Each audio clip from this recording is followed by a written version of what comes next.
we're going to take about 30 minutes here this afternoon, try to go over some ideas of arrow cresting. Some of you probably know what it means. Some of the newer archers may not, but you can see on this arrow the bands of color. That is cresting, and that is painted on with an oil-based paint. I believe probably at one point in history, arrows were crested so as to identify not so much the archer that was shooting the arrow, but who that archer represented, his king, his queen, or a knight, perhaps. Today we use it strictly for decorative purposes. This is one of my arrows, and it is crested in red, white, and blue, which is my colors. That's what most people I've found try to do. They try to use their own unique colors to crest. So we're going to do that, and I have one of Her Excellency's arrows here, and it is done in her colors of blue, black, gold, and she's just recently decided she wanted to jazz it up a little bit, and she's added some white and black. The black is actually highlighting the gold. Oh, there, that's better. So anyway, we'll get started.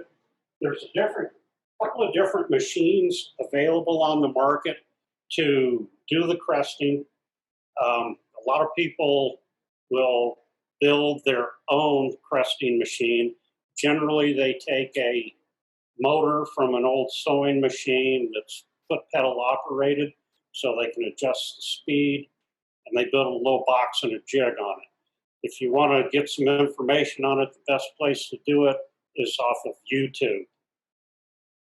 Another machine, which actually costs quite a bit more, is a spin right arrow cresting machine. This is designed to do one thing, crest arrows. It spins, it's electric, of course. I find that this is, for me, I find it works pretty well, because I would rather have something that I know coming out of the box with a little fine tuning is actually going to work better than something I'm trying to build in my shop. So I spend a little bit more money on it, but it works well, and I'm happy with it. It's got adjustable wheels here, spring-loaded, the handle to lift and put your shaft wrench on. It's pretty easy. You set the shaft in between the rollers, close it down. Takes some adjustments and movement to slide in.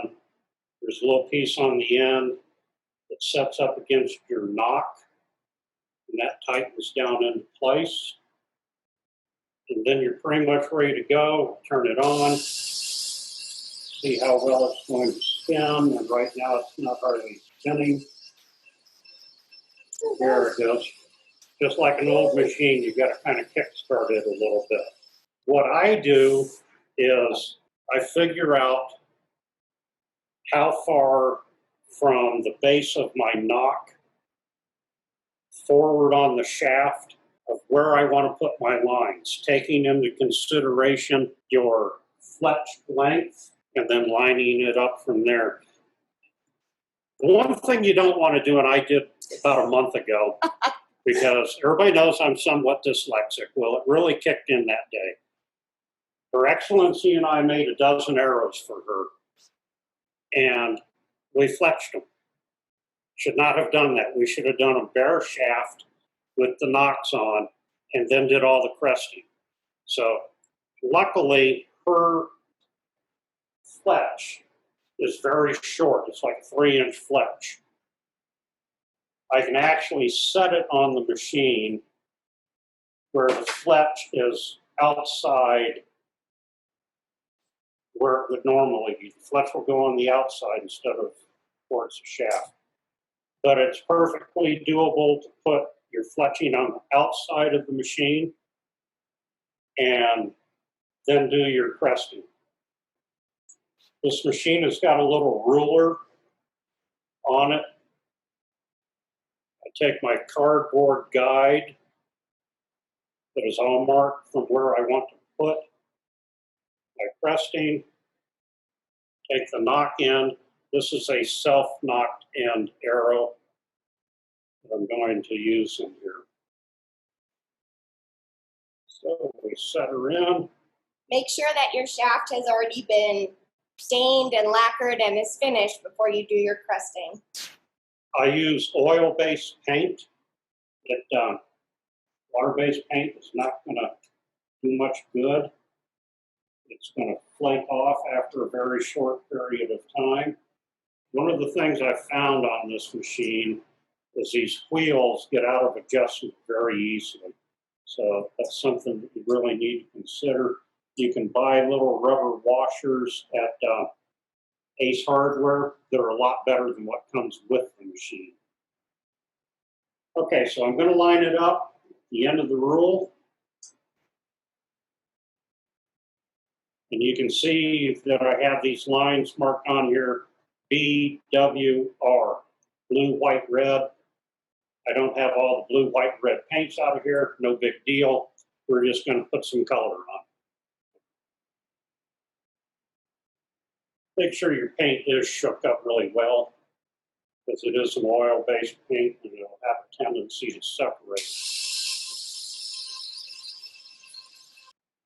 I use a pretty fine tipped paintbrush. I think it just goes on a whole lot better.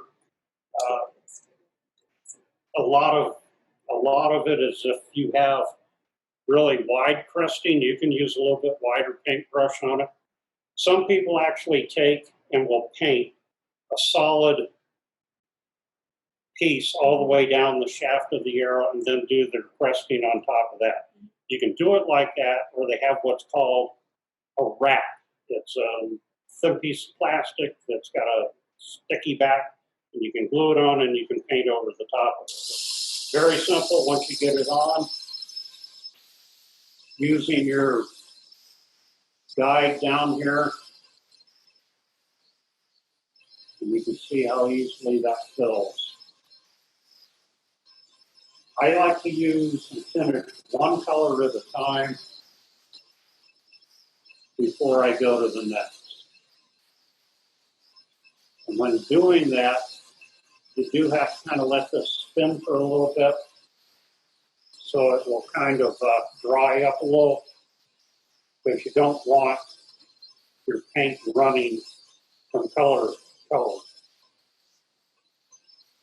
You could leave it on the machine spinning the entire time until it is really good and dry.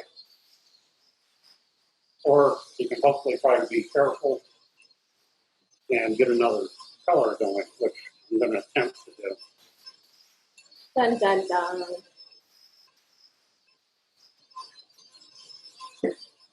I'm going to try to put some white on here.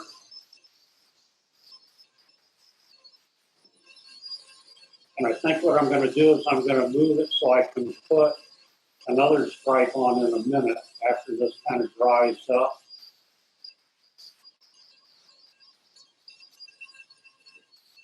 White sometimes has a tendency really not to cover all that gray on here. I guess it's just in the pigments of it.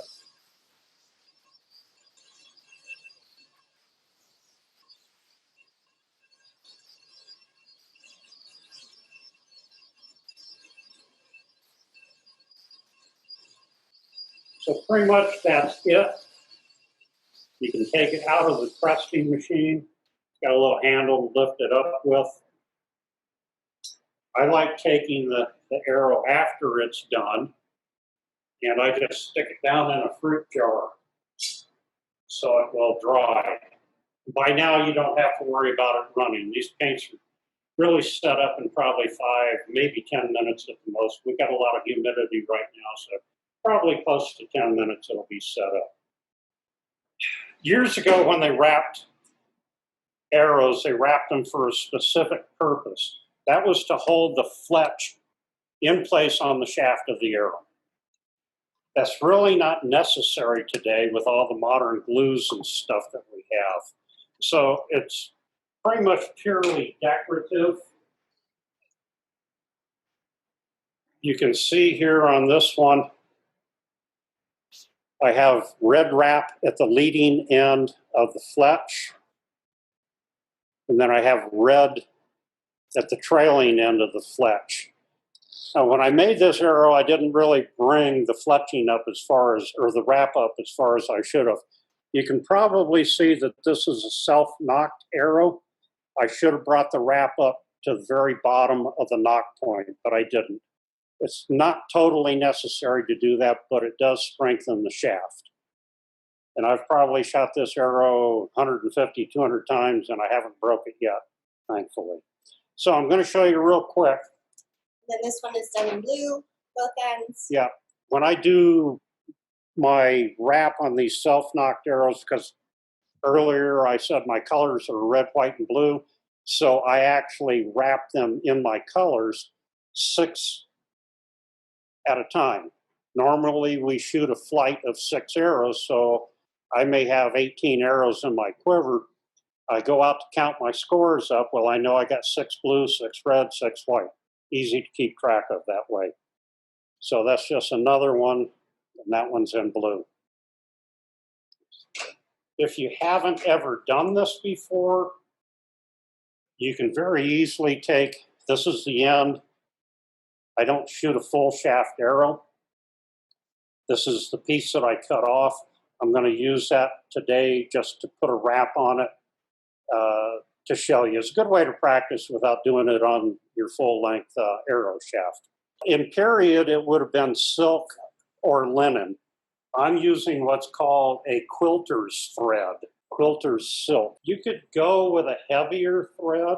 It's not going to increase the weight on your arrow shaft by anything, but make a loop. And I like using this because my hands don't work too well anymore.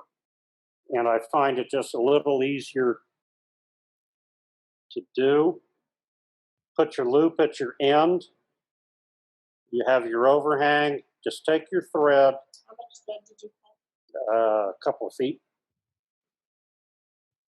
I make my loops a little big to start with because I kind of want to make sure that that thread is going to hold on to the shaft. You can tie these, and you don't want to double stack them. You want to make all your loops right next to each other.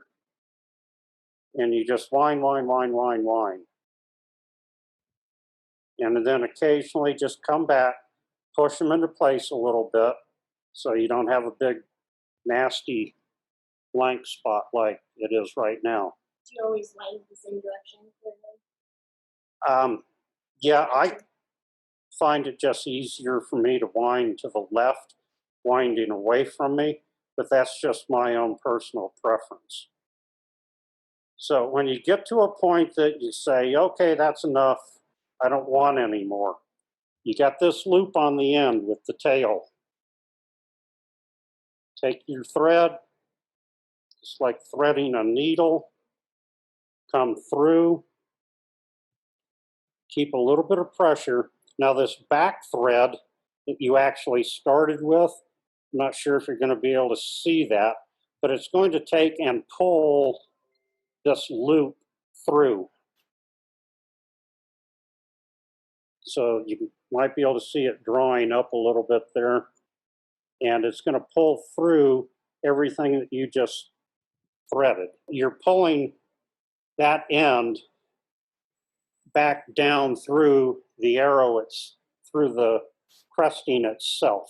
If you pull it all the way through, it's going to come out the end and unravel. That's sort of one of the reasons I suggest you start and just play with it on a little piece of scrap. Cut your threads. You can use either a pair of scissors. I quite often use a box cutter's knife because I can clip it a little closer to the wrapping itself. There's all kinds of glues on the market. You want to glue this down because it's going to hold it in place a whole lot longer. Keep it from unraveling on you. So I use Tight Bond. It's a wood glue. It's a watertight glue, and it dries clear.